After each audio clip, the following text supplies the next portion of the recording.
Bonjour, mon ami. It's time to solve another Poirot mystery. Hello, beautiful people of the internet. How are you doing today? My name is Jackie and welcome back to my YouTube channel. In today's video, we are going to be attempting to solve another Agatha Christie mystery. This time, the mystery of the blue train. This is one of the earlier Hercule Poirot mysteries set on a train to the French Riviera. I know it's not a beloved Agatha Christie book. I believe Agatha Christie herself considers this one of, if not the worst books that she's ever written. So let's see what I think, and let's see if I can solve the mystery before the book is over. I have my murder-solving whiteboard back here, a mainstay of my Agatha Christie solving videos at this point. And I'm going to go over the first 100 or so pages of the mystery of the blue train. To be completely honest with you, the beginning of this book had a lot of names in it, and I kind of had to use my best judgment about who I felt like was an important character and who wasn't. So I'm going to try to hit all the main points of what I've read, and I may have to clarify things later on if something I didn't mention ends up being important. There was just a lot of stuff thrown at us in the beginning of this book, and I just had to use my best judgment about what I thought was important and what wasn't. Here is my whiteboard. You can see my ring light reflecting in it. That didn't make it any better. I can't get it to not glare on the whiteboard, and I am just ruining the camera angle trying to fix this. So, sorry. But this is my whiteboard. Red lines, people who have a romantic relationship, because red is the color of love. Blue is family, because blue bloods. Then purple is friendships, just because that was one of the only colors I had left, and it's easier to see than yellow. And green is for employer-employee relationships, because green is the color of money. So that's the meaning of the different lines on here. This book begins in kind of a weird way, and I don't think the names of the characters in these scenes were that important, but what do I know? Maybe they'll come back later. The very first scene, we meet these two Russians who are secretly meeting an American man in Paris for some sort of transaction. Then we jump to a scene with this Greek Parisian antique dealer and his daughter, and they are meeting up with a mysterious Englishman. Is he an Englishman? Who calls himself Le Marquis, and he has some dealing with the antique dealer over some rubies. But the Marquis, he always wears a mask. It was kind of weird. Just saying, that's how the book started. It was a little odd. Then we sort of jump into the main plot line of the story, and we meet this man named Rufus Van Alden. He is an American millionaire. Rufus Van Alden, he has one daughter, an adult daughter named Ruth Kettering. And she is married to the Honorable Derek Kettering, the son of Lord Lakenbury. Rufus Van Alden also employs an English secretary named Major Knighton. He works for Rufus Van Alden, and it's also mentioned that he walks with a limp. I don't know if that's relevant, but that's just like a kind of character detail that I feel like could come back into relevance later in the book, so I'm going to mention it just in case. Rufus Van Alden gifts his daughter Ruth 3 rubies. They are very famous, very expensive rubies that were once part of the Russian crown jewels. One of the rubies is nicknamed the Heart of Fire, and these are his gift to Ruth. So that sort of implies that this is, what people were talking about at the beginning of the book, and it seems like Rufus Van Alden is the American man who met up with these Russians. He references some of the same details from that first chapter, so it seems like that was him meeting up with the Russians to get the rubies. So like I mentioned, Ruth Kettering, the daughter of Rufus Van Alden, she is married to the Honorable Derek Kettering, and their marriage is not a happy one. Derek Kettering is currently having an affair with a French dancer named Mirelle? I don't know how to pronounce her name. And it basically all confirms that Mirelle is kind of a gold digger. There's one point later in this section where Derek Kettering asks her, you know, if I left my wife and I didn't have her money anymore, would you still be with me? And Mirelle is basically just like, no. So, yeah, I mean, the two of them are having an affair, and she's clearly, you know, very beautiful, but she's not with Derek Kettering for his personality, it seems. Rufus Van Alden wants his daughter Ruth to get a divorce from Derek Kettering, which Ruth reluctantly agrees to do. Rufus Van Alden actually sends Major Knighton, his secretary, to talk to Derek Kettering, and he offers to pay Derek £100,000 if he agrees to not contest the divorce, but Derek says he is not willing to do that. And Major Knighton makes a comment to Derek Kettering, like, I'm glad that you answered that way, for what that's worth. Mr. Van Alden also has this man in his employ who I guess is sort of like a private detective and investigator, this man named Mr. Goby. I didn't put him on the board because he appears a couple of times, but I'm not sure if he's a suspect exactly, so I didn't put him on the board, but if he becomes more important, I might add him later. And so Rufus Van Alden asks Mr. Goby to spy on Derek and Mirelle. I'm just going to call her Mirelle. I don't know if that's right. And basically, Mr. Goby is just supposed to follow them and see what they're up to.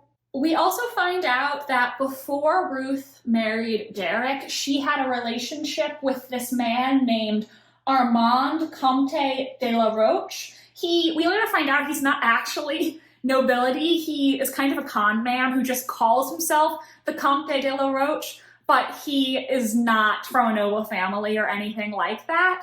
He was having a relationship with Ruth years ago before she married Derek, and Mr. Van Alden did not approve of this relationship between her and Armand at all. However, it seems like Ruth is now secretly seeing the Comte de la Roche again. The two of them have reconnected and they've been communicating with each other, possibly meeting up for rendezvous a couple of times, which Mr. Van Alden is not happy about because he did not think this man was good enough for his daughter then, and he does not think it now. So then we meet another character. We meet this woman named Catherine Gray. She is unmarried in her early 30s, and she was working as, I think, a companion to this woman named Emma Hartfield. Emma Hartfield has recently passed away, and she left all of her savings to Catherine Gray, something which her extended relatives are not happy about, but apparently Catherine took really good care of her, seemingly, and so she is leaving her all of this money. We also find out that Catherine Gray lived in St. Mary Mead, which, if you don't know, is where Miss Marple lives in the Miss Marple novels. So Poirot and Marple cinematic universe confirmed. So Catherine Gray has now come into this money via the late Mrs. Hartfield, and she receives a letter from a distant relation of hers. I think they're like second or third cousins or something like that, and that is Rosalie Lady Tamplin. Now, Lady Tamplin, she is 44 years old, very beautiful, and also kind of vain in regards to her appearance. She has been married 4 times. The Viscount Tamplin was one of her husbands. and she is living in the French Riviera at Villa Marguerite, where she throws a lot of parties. She is inviting Catherine Grey to come visit them now that Catherine Grey has come into money. Lady Tamplin has a daughter from her marriage to the late Viscount, the Honorable Lennox Tamplin. That is her daughter, and her current husband is a much younger man named Charles Evans, who she nicknames Chubby. He is 27, so younger than Lady Tamplin. That's her current fourth husband. So Catherine decides that she's going to accept this invitation to the French Riviera, and she books passage to Nice on the Blue Train, which, as we know, this book is called The Mystery of the Blue Train. And Ruth and Derek Kettering have also both booked separate passage to the French Riviera via the Blue Train. On the train, Ruth and Catherine end up sitting together at lunch, and Ruth confides in Catherine about her reconnecting with a man from her past, seemingly the Comte de la Roche. Though I don't think she ever specifically says that's who it is. This is just kind of the implication. Later that day, Catherine witnesses Ruth's maid, a woman named Ada Mason, carrying a dinner basket into Ruth's compartment on the train. Note, though, that she does not see Ruth at this time. She just sees Mason reaching for the dinner basket. Catherine then ends up being seated with a man for dinner who is, of course, Hercule Poirot, who is also on this train to Nice. Catherine Grey also catches a glimpse of Derek Kettering on this train, and Catherine Grey and Derek Kettering had a few coincidental run-ins with each other in London, so she recognizes him when she sees him, though she doesn't know his name at this point. There's also mentions of a woman in a mink coat being on the train. I don't know, I might need to reread these sections. My impression at the time is this woman with the mink coat, is that Mirelle, who is with Derek on the train. I'm not really sure about that, but they bring up this woman in the mink coat a couple of times, and Catherine sees her but doesn't know who she is. The next day, when Catherine gets off the train, she is detained by the French commissary of the police, who tells her that Ruth was found murdered and the maid has absconded. He wants to talk to Catherine because Catherine was seen talking with Ruth on a train. Apparently, Ruth was killed by being strangled with a black cord. So Ruth's dead. R.I.P. Now, interestingly, it is mentioned that whoever killed Ruth, after she was already dead, they dealt a very heavy blow to her face that has disfigured Ruth's features, quote, almost beyond recognition. Now, the body has Ruth's auburn hair, and Catherine claims, yes, this is definitely the woman I talked to because she has the same mole on her wrist. However, anytime I'm reading a mystery and a dead body has been disfigured beyond recognition, that raises a red flag in my mind about, okay, why was she disfigured? Does this mean that it's not actually Ruth's body? I'm not saying for sure that's what happened, but definitely something to keep in mind, because when you're disfiguring a body beyond recognition, that kind of implies that, is it possible that it's not who we think it is? Ruth's jewel case is also missing, so it seems like whoever killed her stole the jewels, and an employee on the Blue Train says that last night Ruth told him she did not want to be disturbed, and the maid was actually left behind in Paris. When Catherine arrives at Villa Marguerite to see Lady Tamplin, Derek is also invited to dine with them. Apparently he is an acquaintance of Lady Tamplin, so Catherine now finally knows who he really is. He finds out that his estranged wife has been killed, and he is seemingly surprised. So, Major Knighton, the secretary of Rufus Van Alden, mentions that when he was in Paris, he saw Ruth's maid, Miss Mason, at the Ritz. Van Alden finds out that Ruth is dead, which of course is very upsetting to him. That's his daughter, his only child. And Mr. Goby tells Van Alden that Derek and Mirelle are also on the blue train that Ruth was on.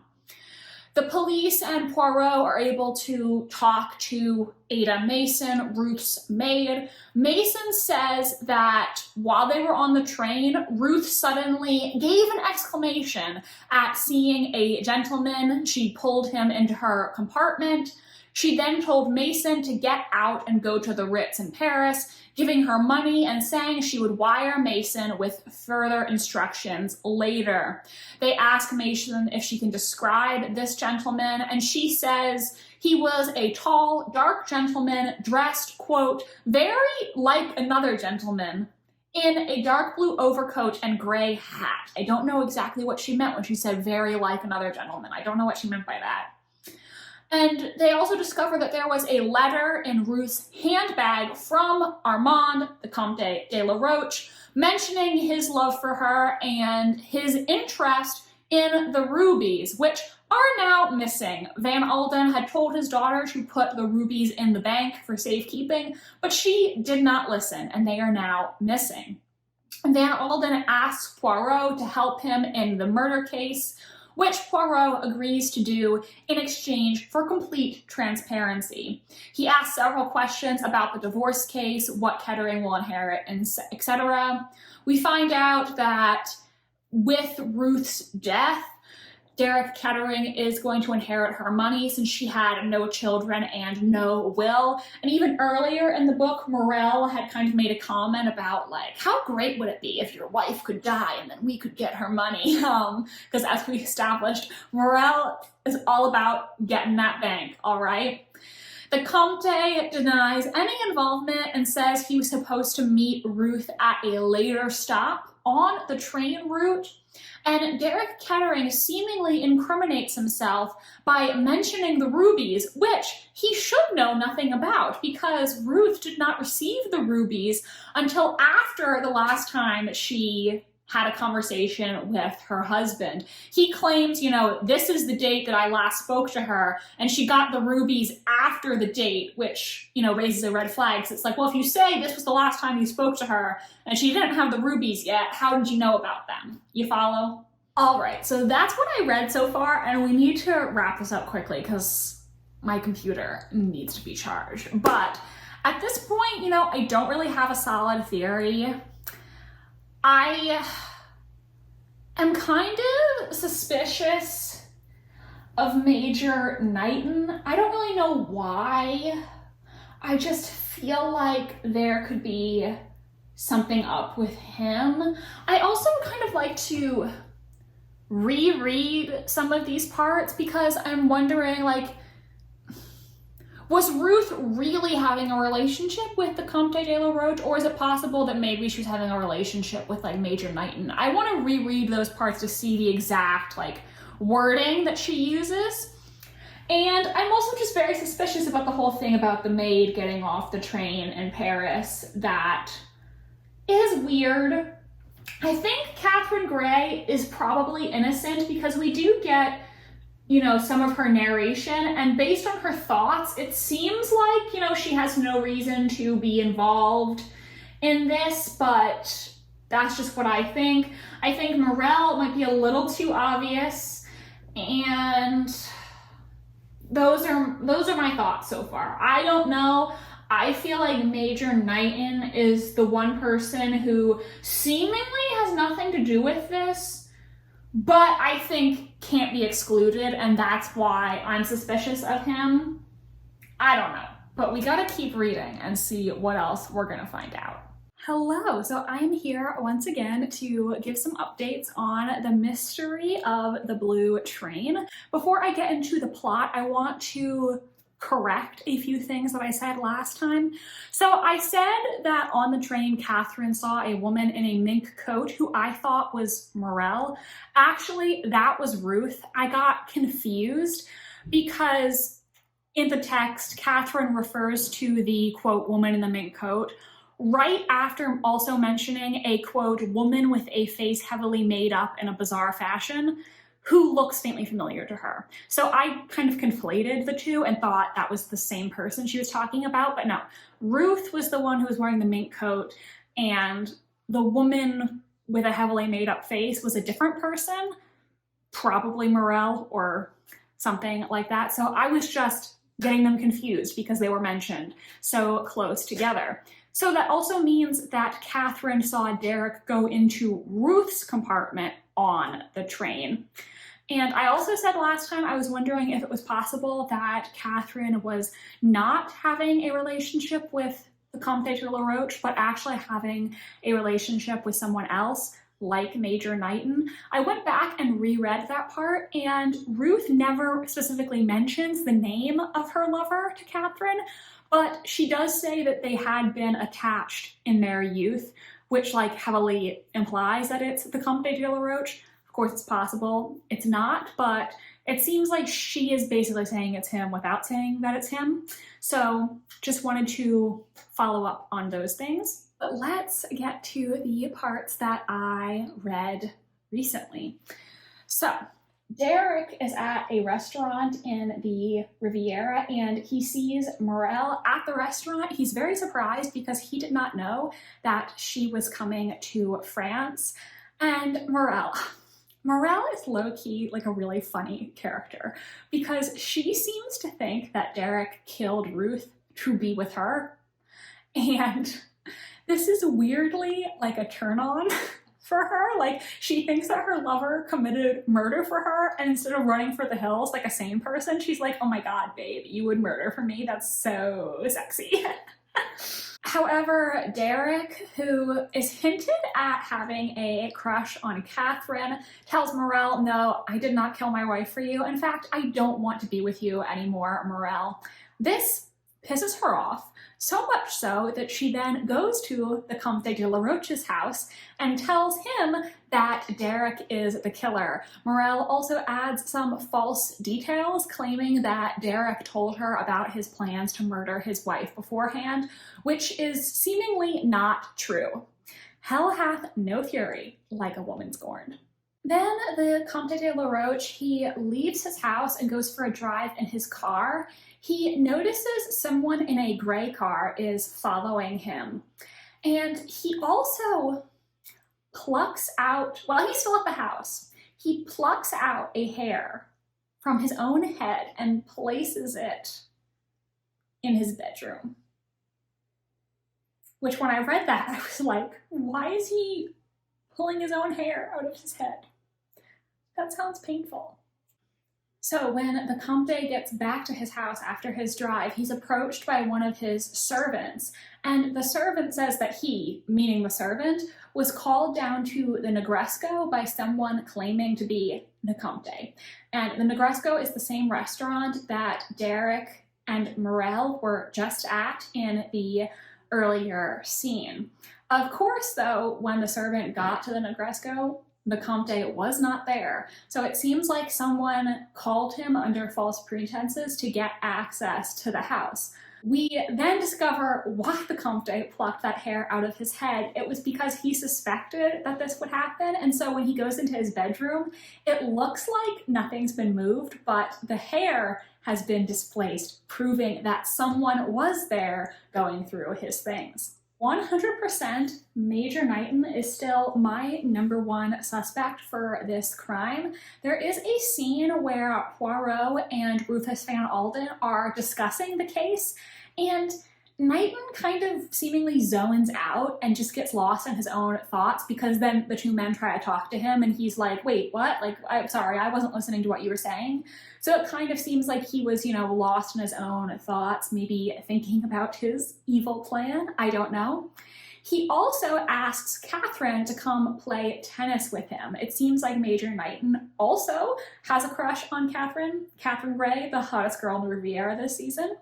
And while they're driving to this tennis game, we find out that, or maybe it was right before they left, I don't remember, not important, but we find out that 12 years ago, Major Knighton was in the army hospital that was run by Lady Tamplin. And I don't believe that this is being brought up for no reason. Clearly there's some relevance to that detail. Oh, and here is another very suspicious thing that Major Knighton said. He mentions to Catherine that he believes in Poirot's investigative abilities.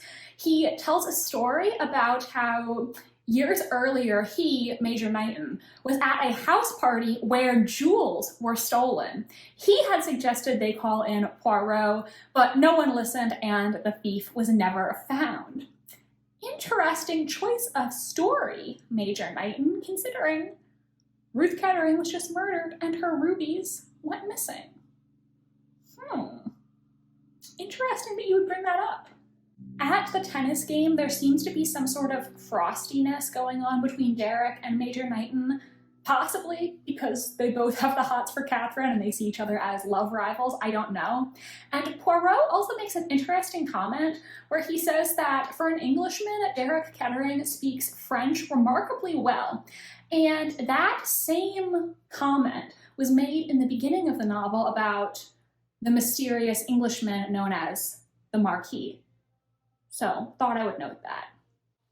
Now, Poirot also confronts Derek Kettering with a cigarette case that was discovered in Ruth's compartment when she was murdered. This cigarette case had a K on it, and it doesn't seem to have been Ruth's cigarette case because she had her own that was still in her bag. And there's no reason why she would need two cigarette cases. So it seems like the murderer dropped this. Obviously, he's implying that the K is for Kettering, but Knighton also starts with a K. And yeah, Catherine also starts with a K. Oh my god, I just remembered my line. Catherine also starts with a K, though I don't suspect her. I think based on her internal monologue, she couldn't possibly be the killer, but just, you know, she also technically has a K, so it would make sense if it was hers. I'm still 100% on the Major Knighton is guilty train, though. Ooh, pun not intended. And while I am fixing this, I actually think there are two people who should be added to the board.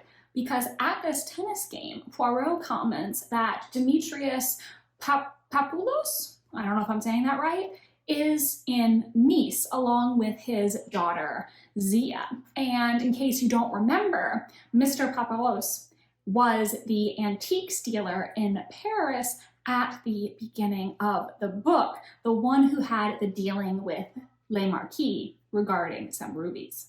So there we go, added those two to the board now that they've come to Nice. They're not connected to anyone yet, but we know they had dealings with Le Marquis, whoever he may be.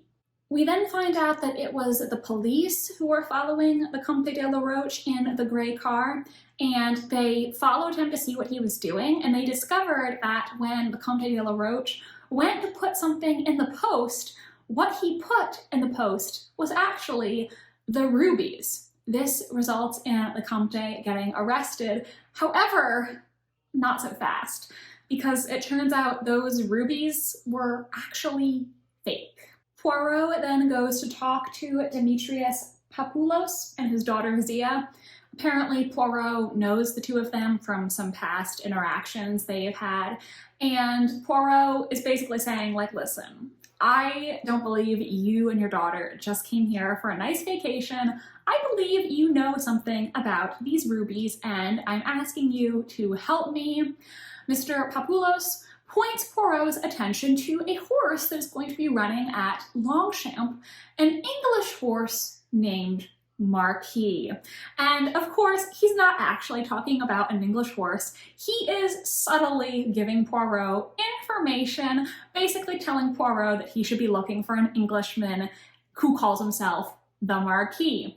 Poirot then sends a telegram to his friend Inspector Jack at Scotland Yard saying, quote, "Wire me everything known about a man whose sobriquet is the Marquis."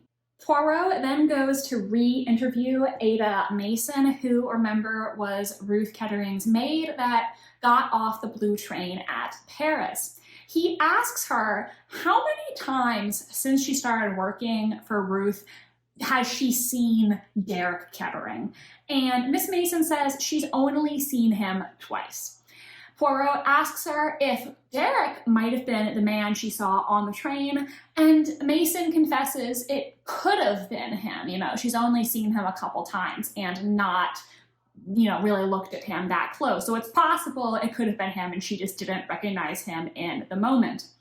Poirot then shows her the cigarette case with the letter K on it, and she says she thinks the cigarette case might have been the same cigarette case Ruth planned to give to her husband as a gift. To go back to our little love triangle, Derek Kettering and Major Knighton are both trying to win Catherine Grey's affections, and Derek eventually admits to Catherine, after she asks him about it, that he did go into Ruth's compartment on the blue train. He says that he had been more or less spying on her, but is adamant that when he went into the compartment, he did not kill her. She appeared to be sleeping peacefully, and he backed out quietly without speaking to her. Note, he says that when he saw her sleeping, he could only see the back of her head. So as of this moment, that is where we are. I don't think I have a lot of the book left to go. I'm thinking just like 50, 60 pages, which I'm probably going to read today. And if I have to lock in a guess about who I think the killer is, 110% I am saying Major Knighton.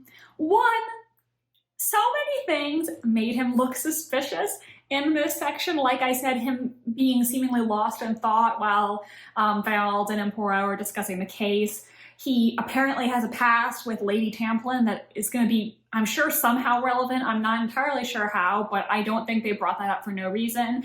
And him casually mentioning that he was once at a house party where a jewel theft took place. Like, that's suspicious. Though, if it actually is him, I question his intelligence as a villain, because you know that if I killed someone to get their jewels, I would not go around telling people that I was once at a party where jewels were stolen.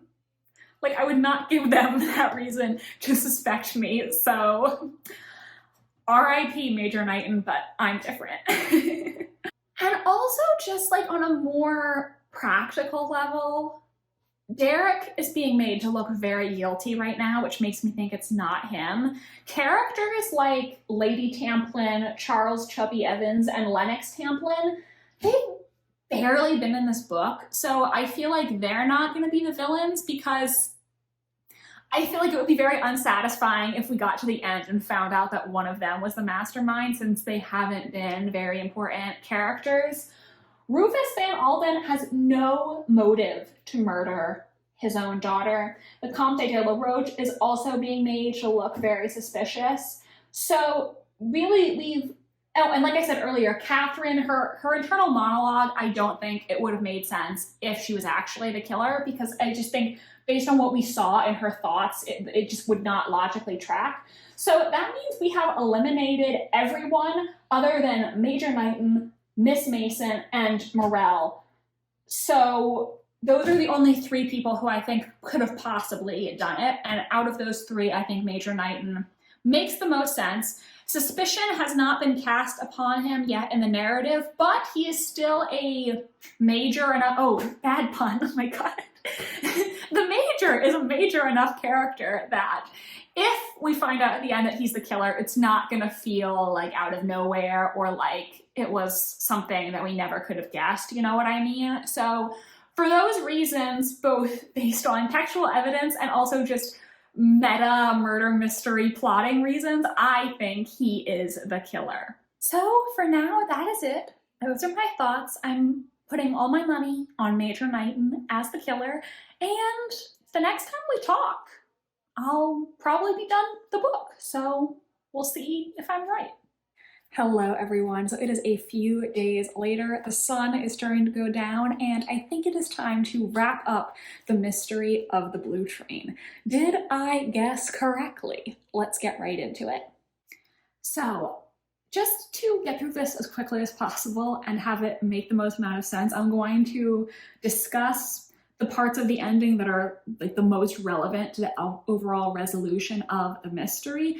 First, Zia Papoulos, the daughter of Demetrius Papoulos, who, as we know, had dealings regarding rubies with the mysterious Marquis at the beginning of the book. She admits to Poirot that yes, he is correct. It was the rubies which brought her and her father to Nice. She admits that they have business dealings with a mysterious man who calls himself the Marquis. Poirot asks her for any identifying features of this man, and she says, you know, he always wore a mask and I only ever got to look at him spying through the keyhole. However, she says he didn't seem like an old man to her. Based on his movements and his voice, he seemed young. Zia also admits that the person who handed the rubies over to her and her father was a woman. So it seems like the Marquis has a female accomplice. Catherine Grey, she decides to go back to England because she receives a letter from an old friend of hers living in St. Mary Mead. That friend is now dying, so Catherine goes back to England to be with her friend. While she is staying over at her friend's house, she starts going through some old photographs and newspaper clippings that her friend has kept, including some about Lady Tamplin. One of these newspaper clippings references that Lady Tamplin's jewels were once stolen. Let's put a pin in that. Meanwhile, let's go back to our friend Poirot. Poirot is now investigating an actress called Kitty Kidd. Very hard name to say, Kitty Kidd. And Kitty Kidd, oh God, it just doesn't even sound like a real name. It sounds so silly when you say it out loud. She was famous for doing impersonations, specifically male impersonations, and Poirot believes that she is an accomplice of the Marquis. Poirot asks Rufus Van Alden to come back with him on the blue train. So Poirot, Van Alden, and Major Knighton all get on the blue train, leaving England to once again go back to the south of France.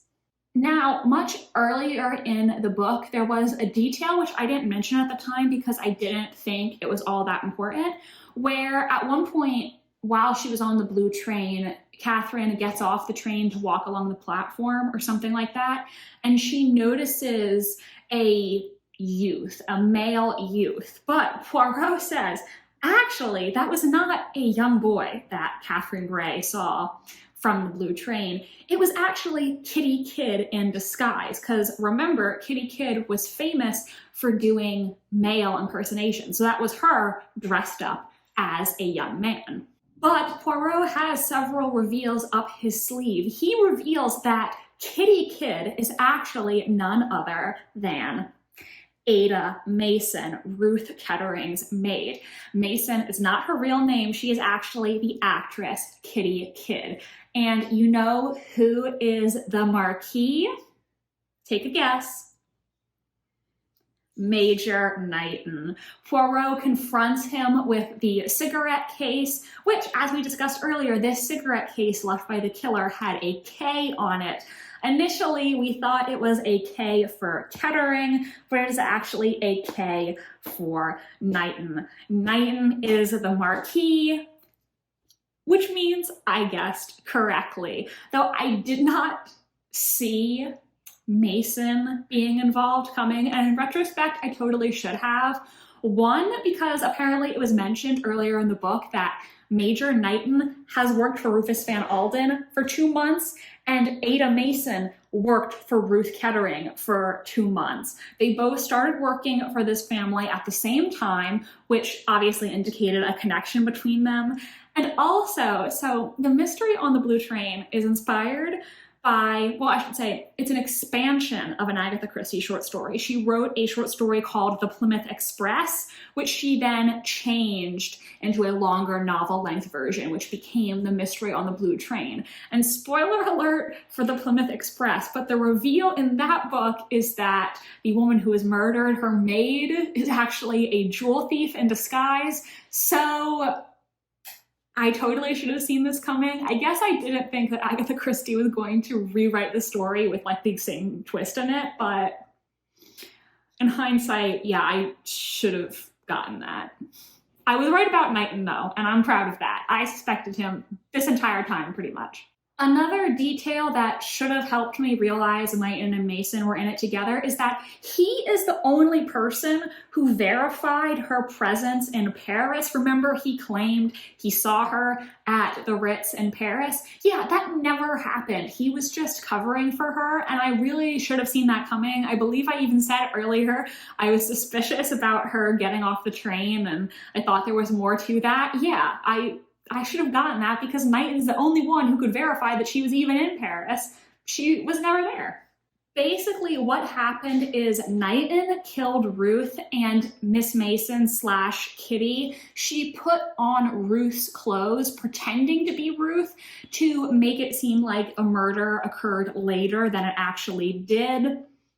And again, I feel like I, kind of got that because I did comment earlier in this video that I thought it was very suspicious that Catherine only saw Miss Mason taking the dinner basket. She did not see Ruth, implying that Ruth was already dead at that time. So again, I noticed that detail, and I should have put the pieces together a little bit more. I was just so dead set on Major Knighton, I knew he was guilty, so all my attention was on him. I had some of the other pieces, I just didn't fully put them together at the time. There was also another detail where Poirot makes a comment about one of the reasons he was on to Knighton is because Knighton speaks French as well as a Frenchman, which is, like I said earlier, something that was also said about the Marquis at the beginning of the book. But that confused me because actually I went back and I reread the scene just to confirm that I got it right. And Poirot says that about Derek Kettering during the tennis game. He says that, oh, Monsieur Kettering, he speaks French as well as a Frenchman. He says that about Derek, not about Major Knighton. So I don't know if he said the same thing about Major Knighton at a different point in the book, if that was a typo, a mistake that was left in my copy. I don't know. That confused me because I was like, but you said that about Derek. You didn't say that about Major Knighton, so I don't know. That was a bit confusing. Also, remember how very early on in this video I mentioned that Major Knighton walks with a limp, and I thought potentially that would become relevant later? It does come back into play. Actually, he's been faking the limp this entire time. He does not actually have one. He's just been faking it and then walking normally while he's in disguise as the Marquis. This is something that actually was foreshadowed because it was mentioned earlier in the book by Lennox Tamplin that when Knighton was staying at her mother's army hospital, the doctors didn't think that his leg injury was going to result in a limp, so it was kind of surprising when he ended up having one. Yeah, it was surprising because he didn't actually have one. He was faking it the entire time.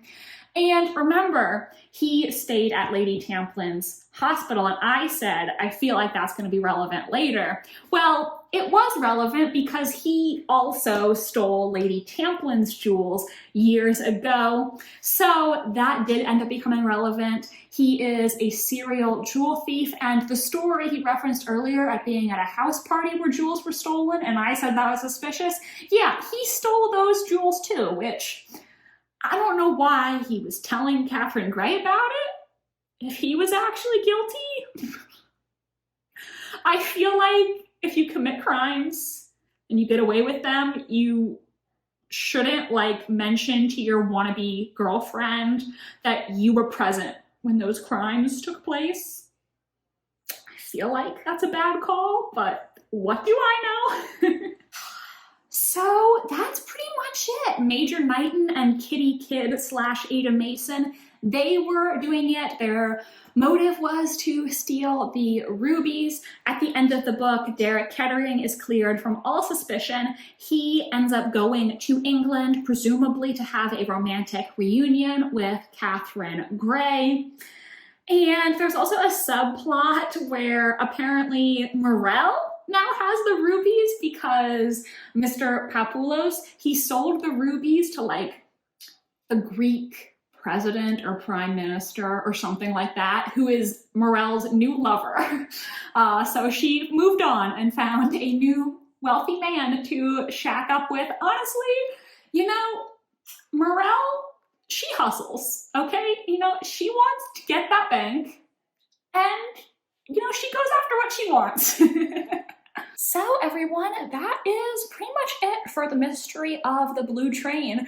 I pretty much solved it. You know, I was on Major Knighton's tail basically the entire book. There were a few moments where I questioned myself, but he was my top suspect basically the entire time, and he was always at the top of my suspect list. I probably should have gotten that Mason was in on it. I feel like I should have figured that out, and I didn't. I guess I was just assuming it was not going to have the same reveal as the Plymouth Express, and so I didn't consider that. I don't know. That is it for this video. If you're still here watching, why don't you comment a train emoji down below so I know you're still here. I hope you enjoyed this video. If you did, make sure to give it a big thumbs up. It really does help my channel. And subscribe to my channel if you want to see more from me. I post new videos every Wednesday and Sunday. And I will definitely be making more trying to solve Agatha Christie videos in the future. Let me know in the comments, what Agatha Christie should I try to solve next? My social media links are in the description if you want to follow me on Tumblr, Instagram, or be my friend on Goodreads. Thank you so much for watching, and I hope you have an amazing rest of your day. Bye, and I'll see you next time.